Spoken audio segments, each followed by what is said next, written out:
I don't know if I should say this or not, but anyway, my name's Deitch. I'm the risk manager for BC Hockey, and I'm a real stickler for times and stuff, and maybe whether good or bad, I'm a teacher. Yes, I was on the picket line 4 hours every day. Did you? Yeah. Oh, good. Sister. That's anyway, yeah, I did that and then drove here last night, so that was fun. Anyway, I kind of changed the agenda a little bit, and I don't know why we do it with BC Hockey, but we seem to put on some really good workshops at the same time.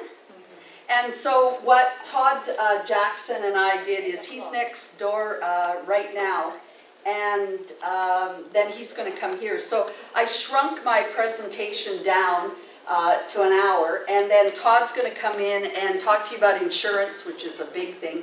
He's going to also talk to you about some of the initiatives that Hockey Canada is looking at. One of their, if you got the governance last night, one of their standing committees, one of the very few standing committees in hockey is the risk management section. We're kind of the newbie on the block as far as coaches came, then officiators came, and then risk management came. But because of lawyers, because of things happening, we're kind of moving up on the totem pole, just so you know. So he's going to talk about that. And then there is an excellent presentation about cyberbullying and how we can deal with it. And I'll talk a little bit about it when we get in, but I just want to tell you that I'm a high school teacher, and we've been dealing with cyberbullying in schools for many years. But now it's filtered its way out into hockey, and we've had some just horrendously scary things happening. And all of us are looking like, do we need policy? Do we need education? What do we need a combination of? So the gentleman from the Children's Helpline is coming in to do a presentation. So I thought rather than we stay here to talk about things that after Todd is done, we'll head, they're just going to be in the ballroom over here, so we'll just go down there so everybody can hear that. I'm here all afternoon wandering around, so if there are questions that I don't get to, if you want to write them down or something and then find me, I'm very open to do it. Like I said, I pared my presentation down so I could answer questions. So you got some handouts. If you didn't, they're up here. That each person, I can see there's people up here that didn't get ones, that have some of the things as to what's, ooh, a sticker. You want the sticker too. Here you go. Oh, you got one? You missed your sticker. And your book. There you go. Anyway, the Respect in Sport, a memo went out in 2012 informing people that we were looking at recertification of Respect in Sport or Speak Out.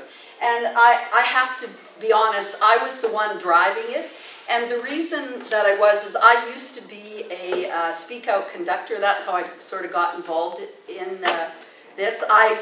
Some of you may know, but I started out as being a coordinator for initiation and kind of worked my way up through the ranks, and then became the risk manager of Burnaby Minor, and then was appointed into this position. So I understand. I've had 2 kids going through, and there's a little girl, if you don't know, who's sitting down over there. She doesn't have headphones. Yeah, she's, oh, Anna. Yeah.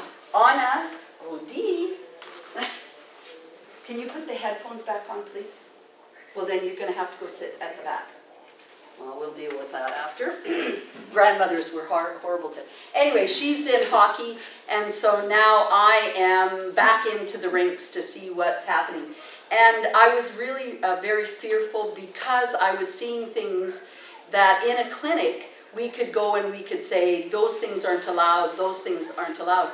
Now we have online, and they've got things, but I don't know about you, but I can skim things reading very, very quickly and not pick up a lot of things. And I can guess a lot of the answers too on it. So I was concerned that people who I had done a workshop with in 2000 wouldn't know. Plus, all of these things have gone. There's new legislation. I don't know if you know that that's what's happening, but it's changed big time. Cyberbullying, like I said, is a huge thing. They're talking about long-term athlete development. I kind of laugh, and I may get myself into trouble for this, but listening to Bob Nicholson last night where he said hockey, hockey, hockey, that there are kids who want to do 12 months of hockey. Like, I'm taking huge breaths because I'm very fortunate to do a clinic with Bobby Orr, happened to be there, and Cassie Campbell. And one of the biggest things they said is when March comes, they should take their bags and stick them in the attic and not do anything else, not go and do hockey. Yes, he said do soccer, go and do lacrosse, but not to get involved in hockey. And you'll see, if you look at the long-term athletic development program, that's exactly what they're saying. Child exploitation. We didn't have any of that in the Speak Out. It is now in the Respect in Sport. And it is, they put some medical portions in it on concussion awareness, new head contact rule, return to play guidelines, and managing injuries. Did you see the soccer player in the FIFA thing just get? Now I'm wondering, do they have a return to play, and is he going to all of a sudden appear? I'm shocked that there aren't more, or there probably is, we just don't hear about the number of concussions. Anybody got a guess as to where the majority of concussions in sport come from? Like, is it soccer, is it hockey? Girls soccer. Yeah, I would have guessed soccer too, it's not. Football? Football's high, but there's one even higher. Rugby. Higher than it. Figure skating. Oh, yeah. And of course you think about that, you watch them go up in the air, do a twirl, and then, even when they practice, they don't wear helmets. So, anyway, that's why. So what happens now with the Respect in Sport is how many people in here got Speak Out or Respect in Sport longer than 2 years ago? Okay, so anybody who has it has to repeat it again, doing the Respect in Sport online. Okay, so even I have gone and redone it to take a look. So it's going to be every 4 years. So if you are a coach or an HCSP person or any of those things, then you have to have it redone by December 1st. And I know that it's an expense, and we have these huge discussions and arguments and everything about it, because I know the minor hockey associations have to pick up the cost. It's not as expensive as, say, Speak Out was, but the biggest problem, or to me, our kids, BC hockey kids, are more important, and I would rather have people having to repeat it. So I just wanted to, because they're going to probably holler at you. And can I just ask a question? Yeah. So it's before the 2012-2013 season? No, 4 years back is what they're going to do. 4 years back. Yeah, 4 years. So before the 2010, My Little Pony is going awfully loud. Can you turn it down, please? On. Thank you. No, lower. That'll do, I guess. Yeah, so that was his. And when I was at the Pacific Coast meeting, a lovely gentleman stood up and said, "Do you understand the cost, Anne?" And I said, "I do, and I apologize about that." And he said, "We didn't put it into our budget." And I just wanted you to say a memorandum went out to associations in 2012, warning it was coming. 2013, it came out and said, as of the 2014-15 season, that it is coming. All rostered adults. All rostered officials must have Respect in Sport. And by the way, Todd Jackson from Hockey Canada just walked in behind, and he's going to be speaking to you a little later.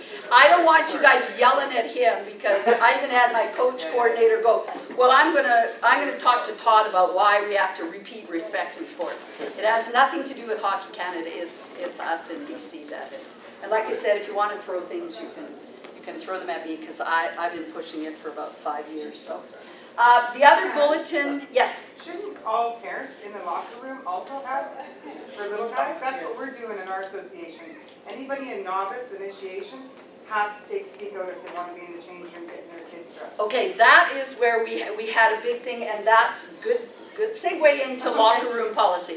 So we have had, and you've got the memo that's in there. So I was going around to different associations and people had different rules and were interpreting rules differently. So I'll tell you what my interpretation was for some things, and other associations didn't like it. So my interpretation of locker rooms was that of course our rule says, and we did go to human rights over this, that if my granddaughter, for example, is changing in a dressing room and she plays in a integrated team. There were 2 girls and 15 boys. So all the kids in the room were not to change or go lower in dress than shorts and t-shirts. Okay, everybody understood that.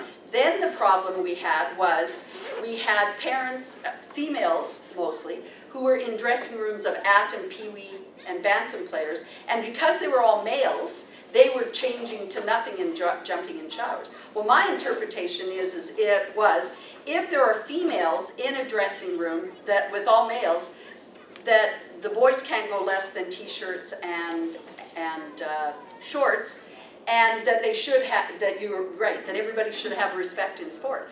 But it's so general it didn't interpret properly. So what we did is that we came up with a template so that every minor hockey association or league has to have a documented locker room policy. Okay, can't go less. It's just like every rule that we have. Hockey Canada has a rule. We abide by it. We can make it stronger, like respect in sport. So our respect in sport now is going to be every 4 years. But we can't say, oh, to heck with Hockey Canada, they say we have to have respect in sport. We're not going to do it, right? Is that in here? Is this in our notes? Yes, the locker one is in there. I don't know how they pasted it together for you, but it is there. It's a 3-page thing that I think that's there. Oh, there it is. So that's what's going to happen. So we've given you a template as to how it is that you're going to do it, but it's going to be up to the minor hockey associations. Yeah, this is the first section of it, and then if you look on the next pages, it says locker room policy template. So if a minor hockey association wants to have all of the parents who are in the locker rooms at a regular time, constantly, and they want to have them to do respect in sport, then they can. While the next association may feel that they don't need to do that thing. But as long as that you follow, like I said, what our rules are, what Hockey Canada's rules are, and then you can add to it. It's just like the mandatory helmets for coaches. Okay, we have that as a rule. Hockey Canada strongly suggests that coaches wear helmets when they're on the ice. Hockey Canada took it one step further and said it's not, you have to. If you don't, then your event is no longer sanctioned, which means you don't have any insurance and neither do those children on the ice. Okay, so you have now a locker room policy as to, and as you see, permission or lack of permission for parents to be in the locker rooms, right? So there are some associations who say we don't want to have parents in the locker rooms whatsoever after a certain age. It's different when you're 6 or 7 years of age and you have 15 pairs of skates. I don't think a coach wants to help do up 15 pairs of skates. But when they get to peewee, like my husband with our children, they used to practice. When they hit Adam, that was it. He said, Mom's not in the dressing room, sorry, you got to do your own equipment. But again, it's going to be up to the association or the league in order to make those kind of policies. Yes? Our thoughts on that was to getting the novice initiation parents, yes. They have 4 years. So they're going to be going through Adam and Pee-wee. Yes. And then by Pee-wee, those parents aren't going to be in the change rooms anyway because there's yes. Right? Right. So our thought, and we're not paying for it. It's a parent's responsibility to pay for that course. Okay, so do they do the respect in sport, the official one, or do they do the parent one? The parent, unless they're an official. Unless they're an official. Okay, so that parent one is $12, yeah, I think. Not much. Now, and again, you can see the differences in Alberta. Well, it started out in Calgary, where they made it mandatory for all of the parents in their association in Calgary to do the respect in sport. And am I right, Todd? Now it's all Alberta, right? Yeah, Alberta. There's a few other provinces yes. that are mandatory. And again, I personally, and we in BC Hockey, didn't want to mandate something like that. We, again, we'll use the same, we strongly suggest that you do that, but we're not at the point where we would ever mandate something like that. And I think in Alberta, if I'm right, is that it's one parent per family, right? Yeah, the OMHA as well, Anne. Okay. Which is a huge center in Ontario. Yeah. They have just gone mandatory this year, I believe it's one parent. Yes. And that's what we're doing, one parent. Yes, exactly. So, and again, whether it works or doesn't work, there was an article that came out in the Calgary Herald. University of Calgary did a big study on it, and they say it didn't make any difference. Whether it does or doesn't, I figure if we reach at least one, then we've done a good job. We're semi-annual. We do a rolling. All our Adam parents, as they come in, one parent per family must do it. We've got a corporate sponsor that picks up the $12. Yes, I remember reading that. And from our perspective, it's not necessarily are they going to change. Hopefully they pick up one or two tidbits, but it gives our risk manager something else to talk about if we're in a situation. Right? Well, and I know there's at a reference point, right? Yes, and I know there's associations when they have difficult parents that say if you want to come back to the arena or you want to be involved, you must take. So, like I said, every association can do that. So that's what we've decided to do. The executive at this point, and I'm not sure, we'll have to ask after the new executive comes, as to exactly when we're going to say that we need to take a look at your locker room policy. Okay, so it's here, like I said, there's a template there that you can use to get your, and I'll tell you why I got to this policy is that I'm a real, as I told you, I wanted to start at 8. I'm a stickler for rules. Like I'm almost a black and white kind of person when it comes to rules. And so I wanted everything in granite. And everybody else in the committee goes, yeah, but Anne, you know, it's different at this association, it's different at this association.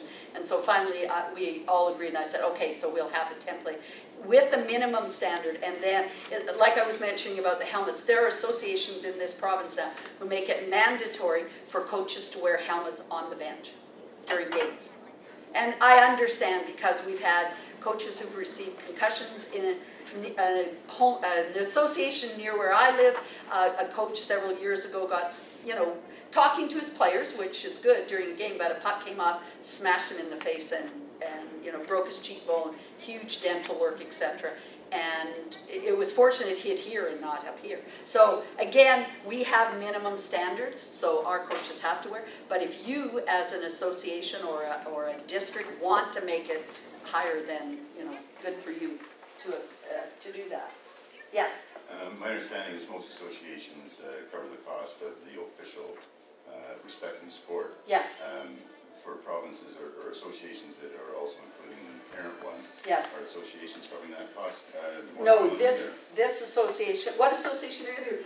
SUC is not. That is just we part of cover what it is. officials and coaches, but not parents. Yeah. It's their responsibility. Yeah. So, yeah. On it, it's gone up again. Turn it back down again, please. Waiting. I did. No, lower than that. If I can hear it, it's way too high. Remember, I'm old. You keep telling me that. I must have just hearing. Headphones are great. Yes. They don't stick onto my ear. I'll tape them. I got duct tape. I put them on, please. I will. They are just. Okay, so Hockey Canada, I'm walking over to do it. I can talk and do it at the same time. So as far as HCSP goes, if you look at what Hockey Canada has, their rule is that HCSP maximum is 16 years of age, or minimum, that they must have this. Just hold them on. In British Columbia, our minimum age is 19 years of age.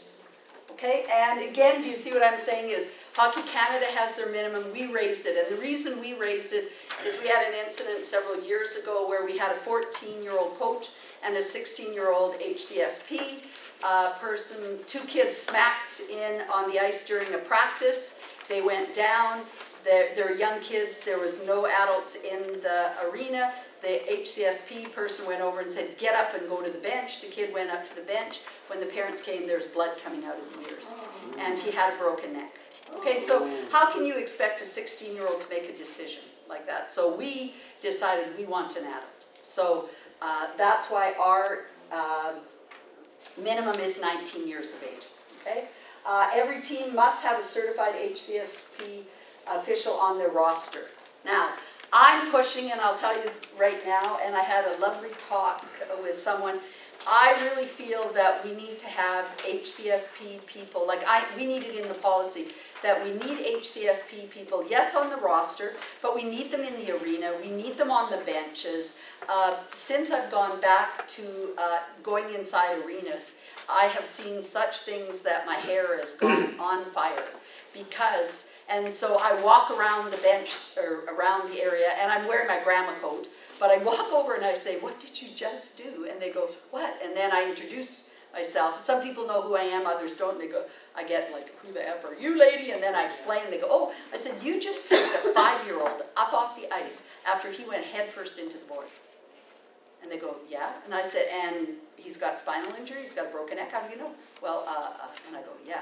So I'm pushing to have them there. And then when I find out who it is, it's the coach. Well-intentions, but he's got a game going on, he wants to get off. I say, where's your HCSP person? They go, we have someone on a roster. I go, lovely, where are they? Don't know. Don't know. So in my association, and Pacific Coast is the district that it's in, wants them to be, and in their policy says that they are to be in the arena, at practices, at games, etc. I know there are districts and associations in this province who don't have it. I'll even tell you, you've heard me... That don't have what? That don't have... Safety person's not there. No, I'll tell you what my association did 15 years ago when they came out that we had to have HCSP. One person took the training and they put his name on every roster. Okay? And so I know that's happening. I know that there are people, because I went to a tournament with my granddaughter and I went over and I said, my daughter is the HCSP person. So I said, I'm sorry, but my daughter's not here and I'd like to put my name on it instead so that you know that there's an HCSP person here. And the lady goes, yeah? And I said, well, could you, my granddaughter's team is da-da-da, could you cross the name off and put my name on? And the lady goes, oh, who cares? And I went, what? And she goes, well, who cares? So I went, well, I care. And then this guy jokingly says, well, what? And my son was standing there. My son says, well, don't you think that, he was the coach, don't you think somebody might check? And the guy laughs and he goes, what, who? The risk manager of BC Hockey's going to walk in here? And I said, yes, she did. And he goes, what? What? I go, you're looking at it. So I met the president of the association. She heard me tell that in Pacific Coast. She said, it was my association, wasn't it, Ann? Because I didn't say what it was. I go, yes, it was. She goes, I think you need to come to our association. So do you see what I mean? Is we have all these policies. We have all these rules. We know we're here. My #1 goal is the protection of these children. I don't care if they're 5 or 18, that's what it is. And for us to put a name on a roster to say, yes, I'm HCSP, but I'm out doing grocery shopping or I'm going to the spa for the day, but my name's on the roster. So that's a problem that really concerns me. And even more concerned that now that we're online, which is a great program if you've done it, but again, there's no face-to-face contact. They don't know who is somebody making sure that you're doing what the rules are or whatever. So we are looking at adding a second or another sort of layer to that so that we do. And just so you know, I will be in the rinks a lot over the next couple of years. So certification must be completed by December 1st.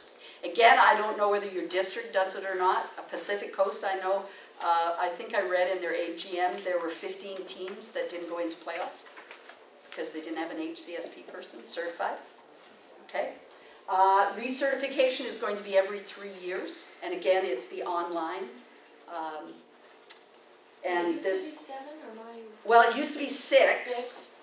Well, first it was take it, and then after 3 years you took half a clinic, but it was 8 hours, right? Yeah. And then you took half a clinic, and then you took it again.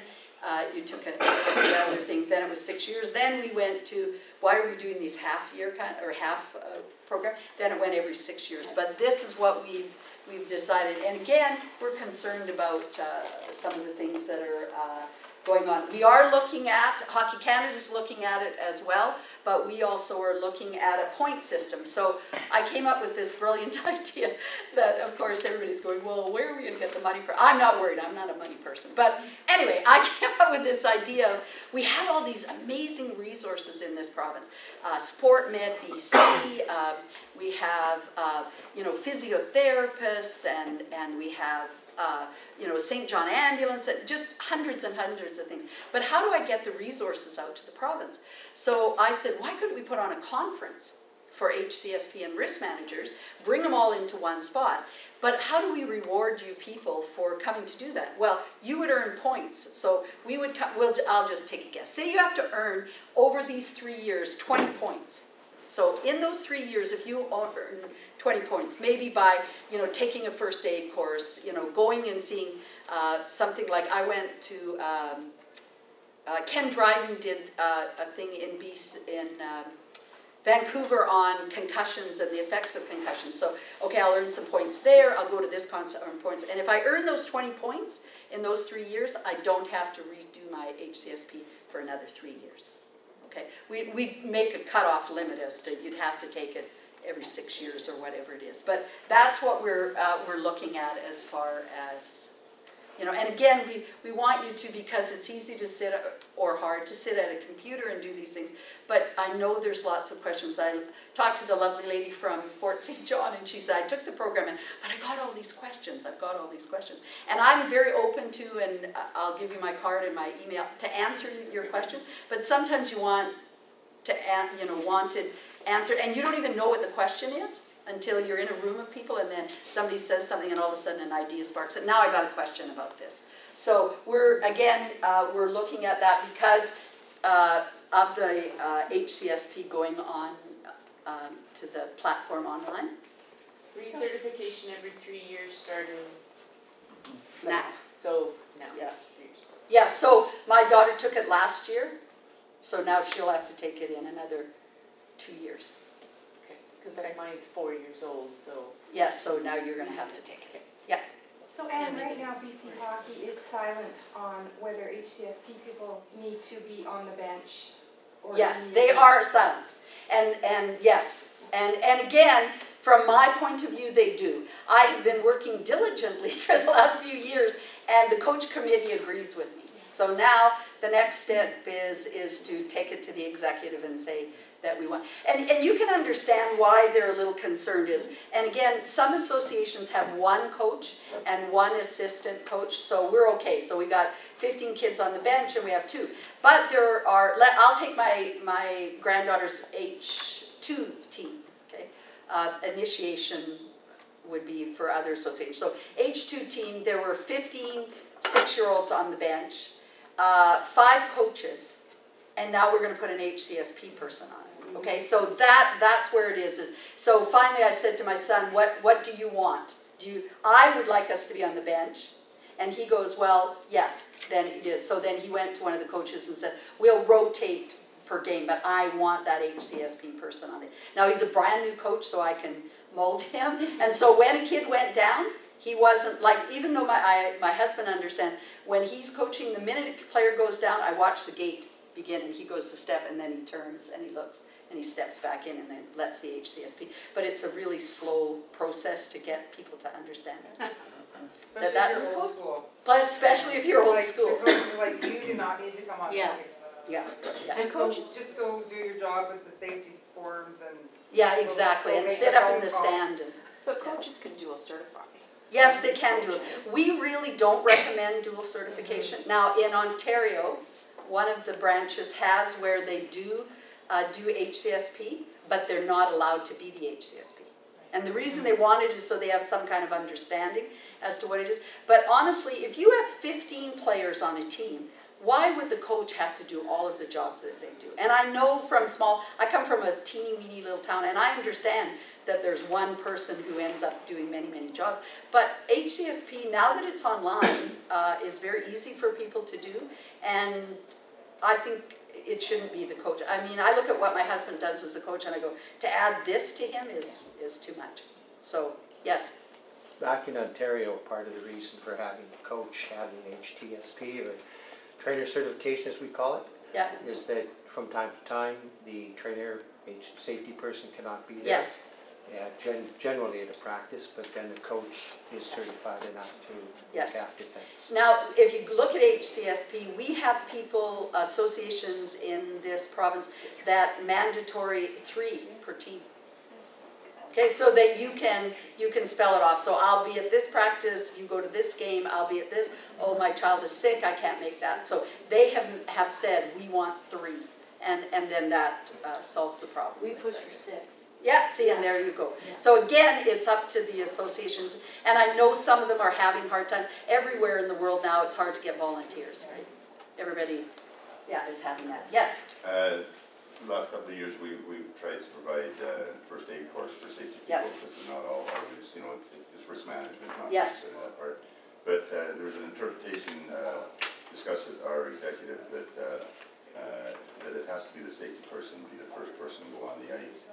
And my question on that is, prior to that, we always try to tell the safety person to make sure there's also, if they don't feel qualified, to also make sure there's a first responder Yes. there. For example, if the safety person's there, isn't qualified in first aid or anything, and there's somebody that they know as a paramedic, for instance. Yes.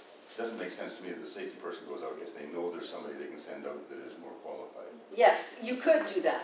But usually what I do have first aid, but let's say I don't. My daughter doesn't. Okay, so she goes out onto the ice, she assesses whether they need a first responder or a doctor or whatever it is, and she calls them down. But she assesses whether that happens. But if she's not as qualified, doesn't it make more sense just to send a It paramedic could out be, right out? but it's a rarity that we have it. In our association, the first aid is the Zamboni driver.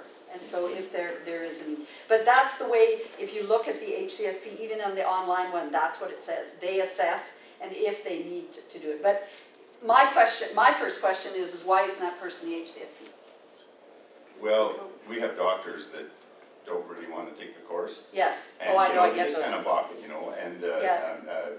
some of our people in the fire department too kind of balk it a little bit. Yeah. So we say, but this person is going to do it, so, well, great, work together and Okay. make sure you're both there. But, That's fine, if that's what your association wants, but it's better that an HCSP person goes onto that ice than the coach. Okay. Or the manager, or mom coming out of the stands, right? It should be those, which we've had those things too. Yes? Well, we've just always taken the experience that the coach should actually be looking for an HCSP person that has that ability to help the kids. Yeah. Not the mom or dad that just wants to be on the bench due to the fact that, so to get that name, Yes. to have them on the roster. Yes, yeah, and that's what you do. One of the things that we're looking at and I'm meeting with is Sport Med BC has a really good, like my concern is I have OFA level 2 and it's so geared to things like, and I'm in a school, so talks about, the saw amputating a limb and the, I don't know, the truck backs over you and stuff. And to me, that's what they have all those things. And what we need in a rink is different than what we need. So Sport Med BC is sitting down with us and is going to put together a first aid course that is going to be geared for hockey and for the things that happen in a hockey rink. And they said, which I thought was really good, is there's a good chance it'll be free. The ones they have right now are free. And so they said, because they get funding from the province and from the federal government, that's the way they're going to do it. So we're sitting, and that would be another one that you would earn your points in order to do. But I just said that, I took all those first aid things. I don't use them at school. The majority of what I do, I don't. And at the rink, I don't see, amputations or crushing injuries or whatever of those things happening. So could we gear it? And they were very big on doing that kind of thing. So, and I said, but this is a province. Like, I don't want you, like, can you give us ones at different centers? And he said, absolutely. Absolutely, we'll do it across the province. So, yes. Hi. Oh, yes, John, I see him standing there. I just want to interrupt for a moment, please. Yes. This is the head risk manager. He's the head of the committee, John Gillen, who's one of the executive from BC Hockey. So. Welcome everybody to the maybe head risk manager only in that terms, but nobody knows as much about risk management as this lady, and that's why I'm part of the reason I'm here. On behalf of BC Hockey, we want to make a presentation to Ann. Thank you. For all her time she's put into this, it would be very apropos to call it forever, but I don't want to say that. But I have a 10-year thing. Ann has been doing this for a long time. She is very good at it. I've known Ann I've only been the officer for the last year, but I've known Ann for a long time. And very, very good lady, very good instructor, very good risk manager.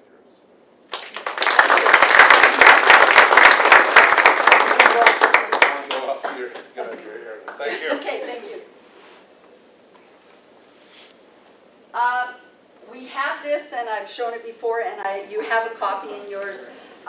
We're looking at, I was getting calls over the last couple of years about special needs kids. Yeah, you have a copy of what the, sorry, I'll borrow yours. There's a PowerPoint in there. It's no longer a draft, but it's now come out. And it's with pointers on how to work with these kind of children. Like I get calls to say, you know, I have this child that's on my team and this is the problem. Could you find me a policy or a rule that says I can have them removed from hockey?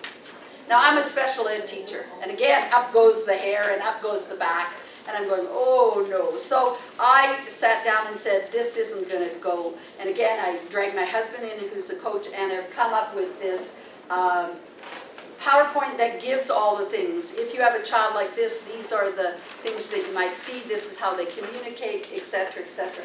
So then someone in the PC Hockey office leaked it to Hockey Canada and says, don't you think this is really good? And Todd Jackson goes, oh yeah. And so now it is going to go national as far as to help kids across Canada. Ours is going to be very unique in the fact we're first. And I've broken it down. What they want is a general thing. Here's generally how do you work with special kids. And I think that if you know anything about kids, a Tourette's kid who beeps and squeaks and swears and stuff because it's uncontrollable is very different from an attention deficit kid, or is very different from an autistic child. But Hockey Canada wants to do it generally, so we're going to look at that. But just so you know that it's here. Again, I am a 29 years now a special ed teacher, and so I have lots of resources at my fingertips, and so we have those for you if you have kids that need special attention so that they can play hockey. We are starting to look at, these are the things that we're looking at to do over the next year or so. The special ed one is done. This is AED awareness. How many of you, how many have AEDs in every rink in their association? Okay, the majority of us do. I went around again, remember I told you I'm back in the rink, so I go, I'm a horrible person. I go over and I look at the AEDs and I go, there's like half an inch of dust on them. So I went to many rinks, and so I said, who's in charge of keeping them up? Who's in charge of maintenance and etc.? And the ice guy goes, I don't know, we just stick them in there. So again, I really think that we need to put together, of course, Red Cross we're looking at, putting something together again just for hockey. If you've ever used one, has anybody ever used one? There's very easy, my 7-year-old granddaughter could use it, really, because it tells you where to put the pads and everything else, which is good. But even when I took my first aid the first time, I've taken it many years, but 3 years ago, I didn't get certified. And I'm thinking, I can do amputations, I can do backboards, I can do all of these things, but I can't use the AED. They had a separate course, now it's included. But I think we need something as far as, again, geared for hockey, and so that we can take some ownership as to the ones that are inside the arenas. We lost a child about 8 years ago in the Fraser Valley who had a heart attack and died on the bench. If we would have had, I don't know, I'm not a doctor, but I have a feeling we could have saved him if we would have had something. We have coaches who may have heart conditions. We have parents in the stands that could have, and there it is, and of course they're going to turn and look to us, right? HCSB, we're expecting you to do it. So again, and you earn points if you did something along this line. Because there are people like my daughter, for example, when I talked her into doing HCSB, she goes, do I have to take a first aid course? I said, no, you don't have to take a first aid course. But then I said to her, but would you take a CPR to do with AED? She said, absolutely, I would do that. But she said, I really don't want to give up 12 hours or 8 hours or whatever to do a full Red Cross or St. John ambulancing. So this would be a sidebar, again, to help those people that are the risk managers on the ice.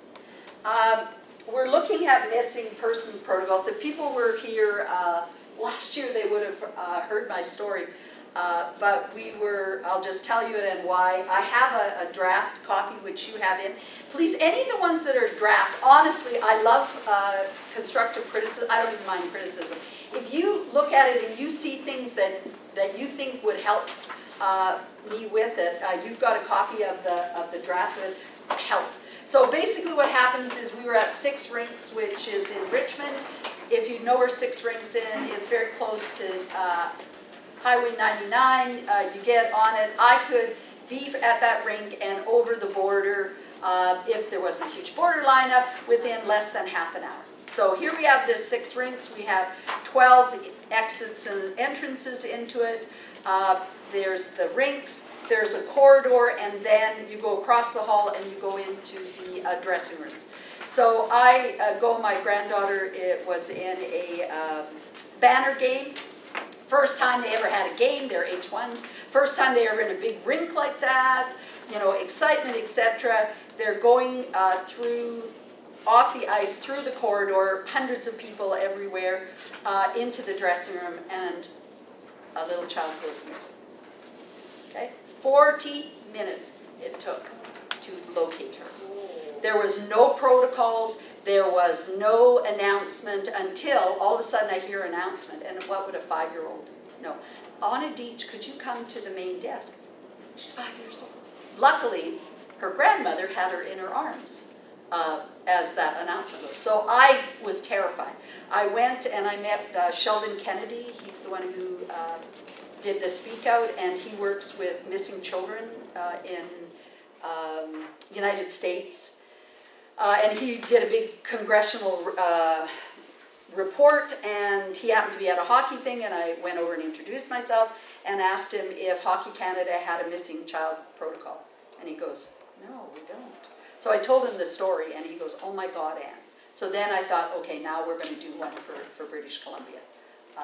And so, again, do you ever think of that? Like, I've been around hockey, I never think of the fact that here you have this massive place and all of these children. And then I found out after, about 2 hours later, another child went missing. Again, it's the excitement and everything that goes on. And just as a sidebar, because I'd love to always do this, when I went and said, do you have protocols? They didn't know what I was talking about. We sent out a search group of people people I knew, and we found her. She's a smart little girl. She saw the sign, "Mummy," a women's bathroom. So she went inside it because what happened is she got swept up. So as bags were going by, and she was so small, they just sort of swept her up and moved her down 2 rinks. So she was down 2 rinks away. She saw the sign, went in there, went to the farthest bathroom, and locked herself in. So I thought, where would I go? I'm 5 years old, I'm scared, or where would I go? Full equipment. And so I went into the door. I asked a woman as she was going, you haven't seen a little girl, big bulldogs, shirt on, all equipment? She goes, no. All of a sudden, she calls me Mom. This little voice goes, Mom! And I go, oh my God. And then I go, and there she is, but she was hiding. 5 years old, you're scared. What do? You hide. So I went after and said, well, have you got protocols? Have you done this? Have you done it? And then I get that smart aleck again. No, we don't, but you should ask the risk manager for BC Hockey. I'm going to wear a big sign. I am the risk manager. But anyway, that's where it all came from, and that's what we're getting. Doing it to put together, to give out to you. If you have tournaments, if you have, like we have jamborees. The jamboree I was saying is every H1 team, so every 5-year-old team in the entire Lower Mainland was in that building. So you're looking at hundreds of 5-year-olds. Yes? It just wanted to clarify then, so we've had that same thing in Langley, we've had it happen when I've been in. Yeah. Lots of times it's siblings that Yes. go missing. Yes. So just to clarify, you're talking about having a protocol that the risk manager will then go to the rinks and will work with the rinks. Exactly. There, because I mean, the first thing you have to do is have all the doors shut. It's Yes. just like Walmart or Target. Yeah, or anything exactly. like that, right? And Okay, so I just wanted to clarify. yes, that's exactly. What we're talking That's about. what it is. As well as having a knowledge on a team. Like, how do you know who can pick those children up? Do you know, like, there's fathers that cannot have contact with the child, or there are mothers that cannot, or grandparents that are raising a child. Like, how do you know? Yeah, we actually do that in Langley. We've Exactly, got, yeah, I but don't do know we? how well it works. We used to talk about it Yeah. and speak out, but do we have those kind of things as to who's picking up who? So yes, there will be a team thing, but it is like I've been told. Like when I went out into the parking lot before I found her, I ran into a friend who is a Vancouver city policeman, and he said, "Why hasn't an Amber Alert been put up?" Nobody even, I mean, when you're in the moment, I'm a grandmother, I'm looking for this little girl, I'm not thinking, now what's the protocol and should I call 911 and et cetera, et cetera. So that is why we are doing it. We had to talk, this my husband said, we had to talk her into the headphones. I was tired of hearing My Little Pony. Another thing we're really looking at, and I've given you the what has come from Hockey Canada, is the things on sports drink education. What do we need to know? The last day of school before the big strike, one of my students was cleaning out went to clean out his locker, and he opened the locker and out tumbled about 40 energy drink containers. I said, Bobby, how long, I mean, you've been collecting those for the last 10 months, right? And he looks at me and he goes, no. And I always thought he was just a little hyper. And a week's worth. A week's worth. And he says, it keeps me awake, it gives me do this, it does that. And again, do we know about it? Health Canada is hoping to ban them. Yet I go to rep tryouts, I go to tournaments, and what are they handing out? Gatorade, Powerade, etc., all of those things. You look in them, if you cut them, they're not too bad. But do you know the best electrolytes is put a little sea salt into water. Is better, or chocolate milk is better. I was at a running marathon thing, and the lady was going in, so I put up my hand, I said, what's the best thing to use for energy after or during a marathon? Not that I can see myself running a marathon. And she goes, well, you could use Gatorade, and she says, but I don't recommend it at all for any elite athlete. And I said, so what do you recommend? She said, water and a little sea salt. And I'm thinking, we got kids that are going and taking these energy drinks. So we're looking at the differences in energy drinks, the side effects. The little boy who died in the Fraser Valley, when they did the autopsy, he had a bit of a heart defect, but what happens when they're on the ice, the heart rate goes up, the blood pressure goes up. He got off the bench, down to a Red Bull. They found out that he had done 2 Red Bulls, drank 2 Red Bulls in the car on his way to the rink.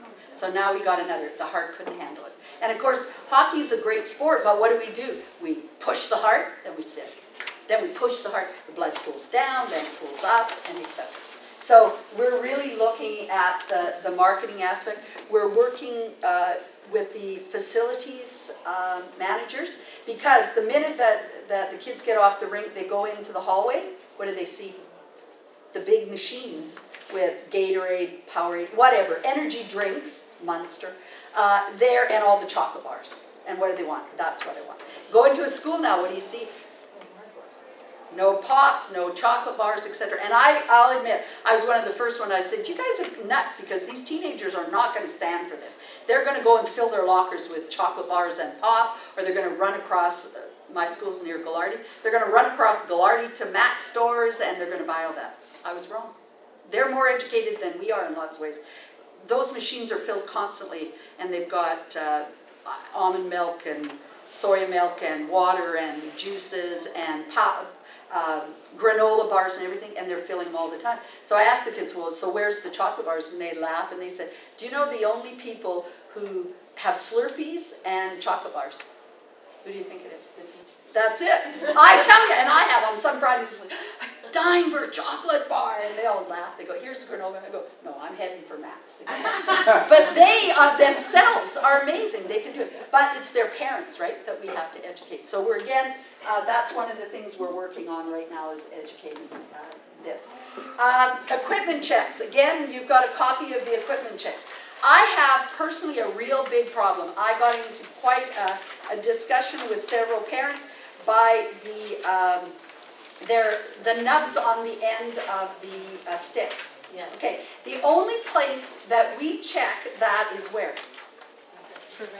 Provincials. But so for the rest of the year, it's okay. You can have those skinny little things that are going to go through the masks to hurt you. I, again, educating my son's team, I took a helmet. I said to all the kids, come up here, let's do it. And I put in every single one of them but two could go through all of those things. And they go, what are the chances? Well, I don't know. I don't want the chances. I'm Yes. just going to tell you, my son was at a tournament this year. He's a first-year Adam, and it almost took his eye out. Yep. A kid, they were in the corner, and one of the kids didn't have it, and he didn't mean to do it, but he went like that, and it literally went, and it went in the hole that hit him right there.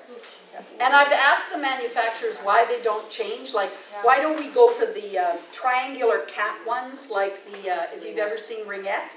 Ringette has the triangles. And they said that visually, etc., it doesn't work. So we have to check all those things to check about. Check about the elbow pads to make sure that it's not plastic on plastic, or plastic on the side of the head that's going on. So whose responsibility is it? It's the HCSP, okay? It's also the risk manager of the association. They should be having, and as Bob Nicholson was saying last night, it's amazing. I walk into a place and there is every nationality, every country, and if, you know, we have kids that are coming from countries, Arabic countries, you know, and all of a sudden, how do you become a Canadian? You play hockey. So they come in, they go to, you know, get a hockey in a bag, you know, that has all the, they have no idea. They buy this hockey in a bag and you can do it. Or go to a store and say, oh, you need $600 skates, right, for your 6-year-old. They don't know. They go, oh, okay. So to me, that when you have your initial meetings and things like that, especially for hockey ones or initiation, get all the parents together, go through all of the equipment. This equipment list will go through and tell you. And also on the Hockey Canada website is a really good... The last page was your energy drink. Oh, It's smack in the middle. Oh, in the middle, sorry. okay. Yeah. There it is. Okay. I just saw it. Oh, no, that's not it either. It's a checklist kind of looking thing. Anyway, there's also a really good, yeah, if you push the thing, it's in the middle. It's also really good if you, there's a video, it's about 10 minutes long on how you size equipment. Because again, at about Christmas time, I had to go to my son's team and go, oh my God, you guys must think that I grow horns or whatever it is. But look at your children and tell me how many of the kids in this room, because they're all standing there, have their pants are too short. Almost every single one of them. I even had to look at my granddaughters and went, oh, better go get new ones. Because you have this huge gap, they go down in the ice, and now we've got skin sitting there. So again, parents don't know that. They think if they buy a set of pants in August that it's going to last the whole year. My granddaughter's grown like 3 inches in the last year. I haven't even looked at her hockey equipment yet, but I lay odds we're out to buy new pants again. So, yeah. And this is my first year as risk manager for our association. Up until I've had 4 years of safety. Yes. When I do my equipment checks, I'm fairly assertive. Yes. And I had a fair amount of pushback, but we just bought it. I'm like, we all just bought everything. So let's roll with it. And I've been able to get whatever coach I've had to support and had to say it with me. You've got 7 days. Yes. But I struggled with how to really present. Like, I don't have a hyperlink for the parent. I can show them, like, you know. I have a better one. They put a different one in. I'm looking at this, and this isn't the one that I wanted. And there's a really, really good one that has a checklist and it explains everything. But not as a recommendation. So we assert, like I asserted, and my coaches have always backed me up, that you either get the new pants or the gloves that fit without a hole, whatever you've got.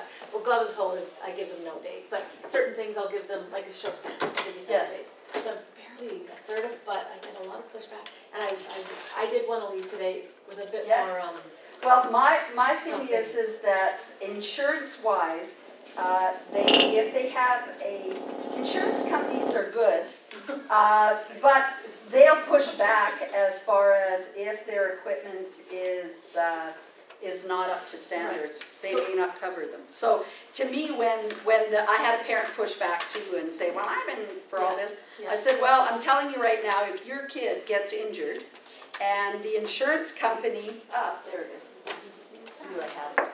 So I can get your emails and do it. I don't know why I thought that they had done this. Okay, so it's 3 pages and it says, an example is jock, size, fits snugly, has not, but not so tight as to be uncomfortable, specifically designed, of course, Jill's for girls. And yeah, so it's a 3-page thing. And what I did is I photocopied it and handed it out to the 15 sets of parents. And then I was really honest because it is true. If your kid gets slit across the leg and insurance says, well, why? Like their pants should have, and they say, well, the pants were too short. The insurance company can say, we're not insuring. Or they were duct taped together. Or they were duct taped together, or whatever it is. And if people think that because you live in Fort St. John that I wouldn't hear about it, or we don't hear about it, you would be shocked, or maybe not, the number of YouTube videos that I get. Ann, can you see this? This coach doesn't have this, or this kid doesn't have that. So, you know, and the insurance company do look into what it is. So tell the parents that. Can we get access to that? Absolutely. Like I said, I don't know why, but you have all your. Available. This checklist is there. It's sent out for my own like championship. Yeah, it's sent out for provincial, but it should be with all. Yeah. And I've had a lot of problems with on-ice helpers. On-ice helpers, yes. Yeah, and I know you have to be in full gear as an on-ice helper until you're midget, correct? Yes. Midget players can only go on with your neck guard. And your helmet. I've had full-on arguments with the coaches, and then I had to pull up the BC hockey and show them.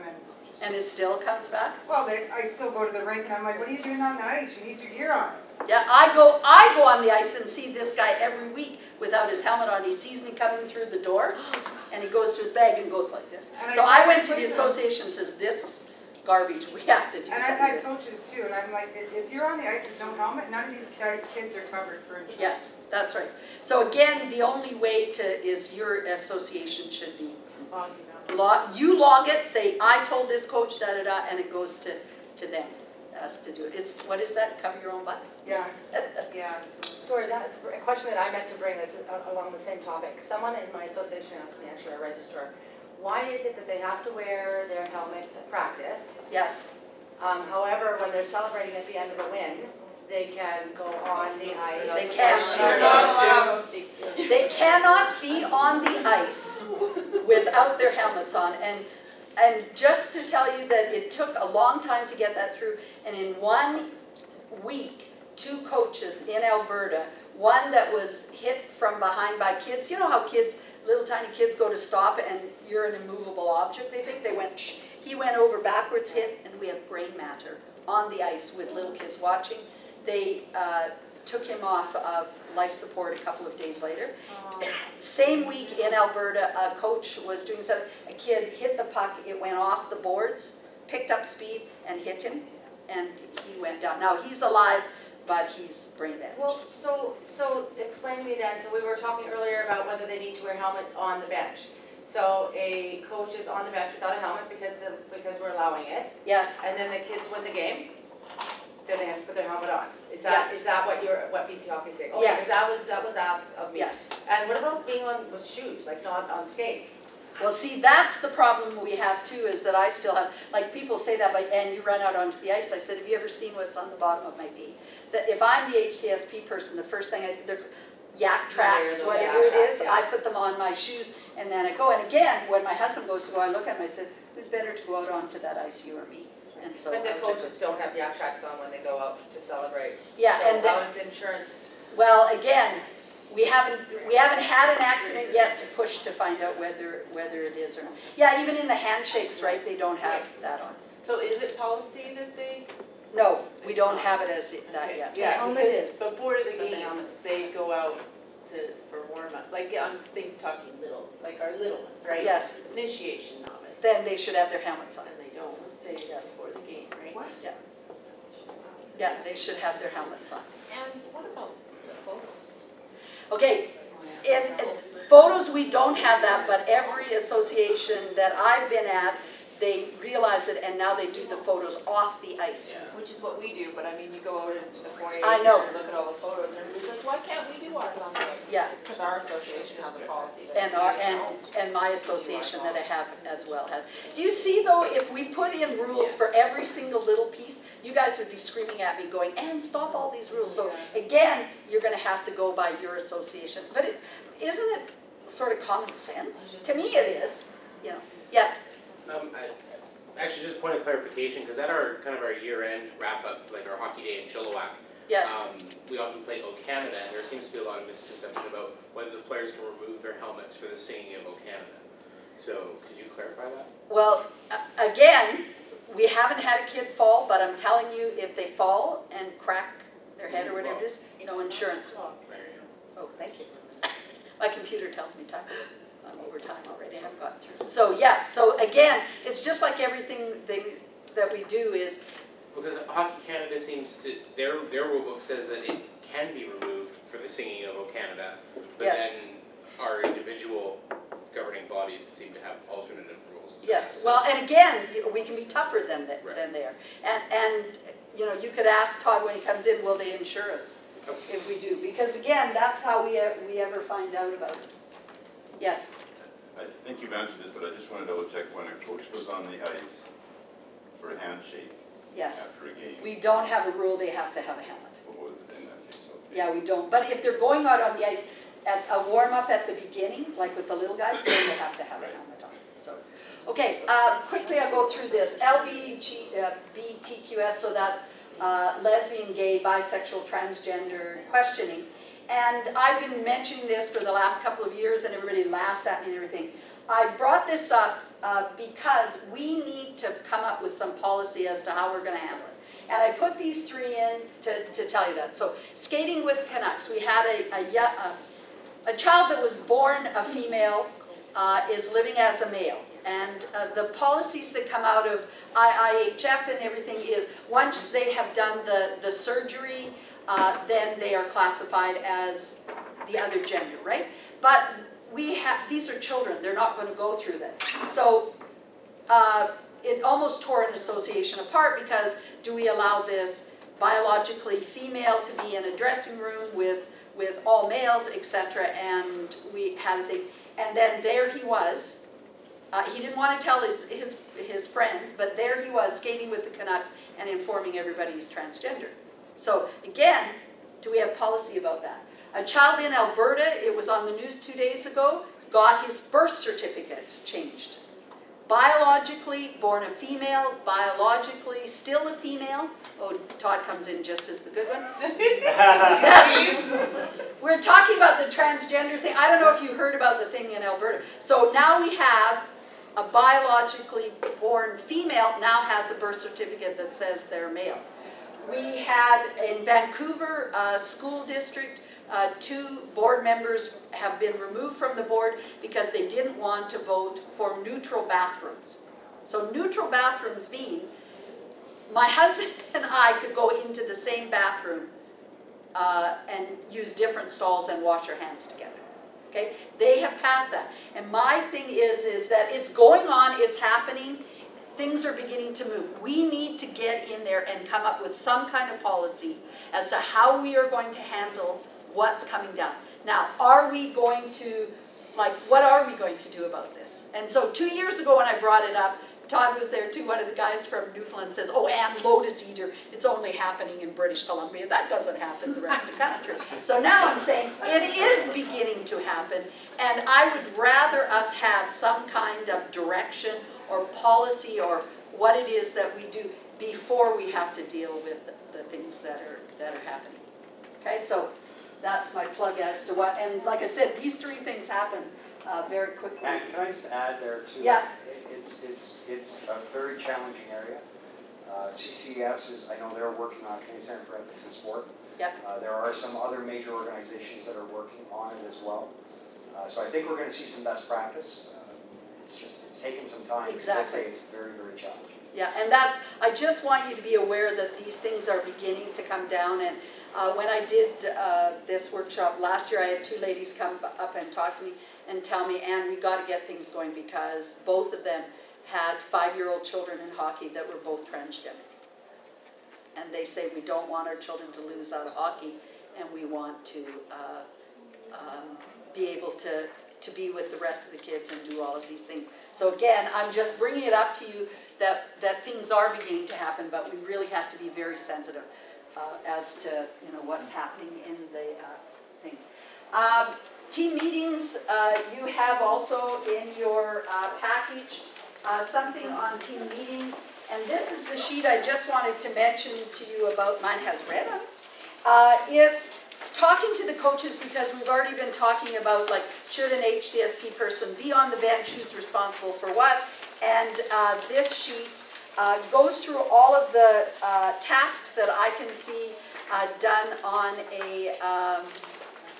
on a team, and if you can see is at the beginning of the year, the head coach, assistant manager, safety person, and team parent sits down and you figure out who's responsible. Who goes out on the ice? Who is responsible for this? Who is responsible for that? The coaches thank me very much for putting this together because that is the question that they have. So again, it can be done as a team. It can be done as an MHA as to whose responsibility is what. Another one is who makes the decision as to who plays and who doesn't. I say, as an HCSP person, I feel that this child could have had a concussion. I'm sorry it's the game that and he's the best player and we want to get into the provincials, but I really strongly think he shouldn't be out on the ice or she shouldn't be out on the ice. Now, right now, it's the coach who makes that decision. Shouldn't it be the doctor? Well, but you're in the middle of a game. Are you going to stop to go to a doctor? No, the kid wouldn't be going on that. Yeah, but a coach has the final say. We don't. So again, Our association. there you go. Okay, so that's what I'm saying. That's what you have to ask that question, though. Association to association, team to team, who is it? But at the present structure, the coach is the head, top of the heap. Yeah. So now you have to. So that's why we came up with this chart as to how, and those are the questions you have to ask at the beginning of the year. Not wait until the situation there is and the coach is saying, get off my bench because I want that kid to be out on the ice because he's going to score the goal to get us to the So, Anne, if the child articulates a symptom, then it's done, right? It's still not, the coach can't still say go out. Going most certainly.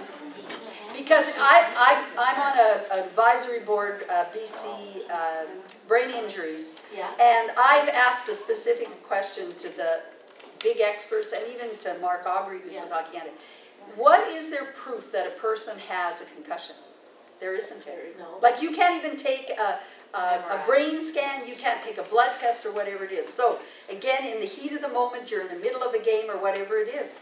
Like I can says I'm dizzy. Yeah. And I say he's out of here. And the coach says he stays. And right now in our structure, the coach has the decision. A parent is higher. If I can get off that bench, get to the parent and say, that kid is saying he's dizzy, I think it could be a concussion, I want him. Well, the parent can come in and take him off right there. But the decision as to who makes the final is the coach at this point. At this point. I think that should change. I think it should change. Okay, but again, make those decisions and talk about it and decide on that and use worst case scenarios if you have. Make those kind of decisions at the beginning of the season, not in the middle, because can you imagine a screaming match or whatever it is happening on a bench with the kids there? What is the kid going to say? I'm fine. I'm fine, I'm going on this. Yes? In our association, all our HCSPs have the Hockey Canada app on their on their iPhones or their Androids, whatever. Yeah. And going through the symptoms list, and that really helps kind of justify to the coach why Johnny can't go back out because we've gone through the checklist. Exactly. Whatever, right? But again, wouldn't it make it so much easier at the beginning of the season? Go through the app. I'm not going to because I'm over time. I was going to show you the app that it's on the BC Hockey website to get to it, but Hockey Canada, it's a great app. We now have an app from BC Hockey that has all the safety and risk management things on it, and it's on there. Not as good, I'll tell you. Hockey Canada's app is much better. It's also a really good one. You know, you can get these connectors and everything to take your iPad if you have one, connect it to an LCD projector, and there's a really good one with Puckster to go over it with kids, because they're the people that help us and will say, yes, I have a concussion or whatever it is, and you can shine it up and do all of those things to go. Because if the kid understands that it's their brain and that they can have long-term effects, they're the ones who say, no, coach, I won't go out, right? We educate the kids to do those kind of And quick things. question. Yeah. I'm pretty sure I asked you when we were at that Canuck talk. Are you recommending, or does BC Hockey recommend the pre-assessment, like the baseline measurement? Yeah, that was one You of my said no. questions. I remember you saying no. Okay. Fort St. John, Last year. our rep teams did Okay, baseline so, testing. and Todd can jump into it. I asked the question, many of us asked the question to Dr. Aubrey, and I asked him the BC concussion thing. There is nothing that they feel that can do it. So let's take her brain right now. Okay, she's a small child. Her brain is just learning all these different things. So I test her now and say, okay, baseline, this is what it is. And I test her in 2 hours after she's done this and met this person and learned how to do this, and then I test her again. What's going to happen? It changes. The brain is constantly changing. So at this point, they don't have something that baselines. Kids also will tell you that they cheat, and they also tell their friends how to answer things. So at this point, they haven't got anything that can baseline. Am I right? Yeah, I mean, our position, and we get called by associations all the time about it.